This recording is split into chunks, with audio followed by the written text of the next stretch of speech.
sou da época que nosso clube tinha chá dançante, tinha boate Le Caíque, na parte social, tinha um grande movimento de sócios. A nossa varanda era conhecida como a Teenage Avenue, que era muito conhecida nas colunas sociais da época. Hoje, infelizmente, isso tudo acabou.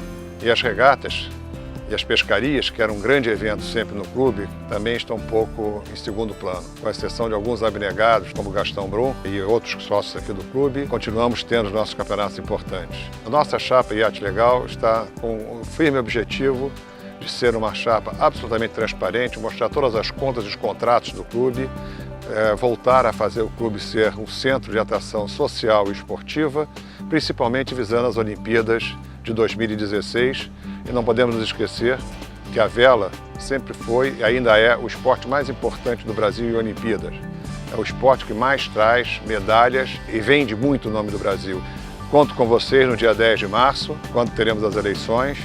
Vamos modificar um pouco o nosso clube, ser um pouco mais simpáticos, mais agradáveis para o quadro social. E lembre-se, você é o dono do clube. Mande suas sugestões, que a nossa ouvidoria permanente irá acatá-las para que elas façam parte do nosso projeto de melhorar o nosso clube, trazer o nosso iate de volta, fazer o nosso clube mais legal.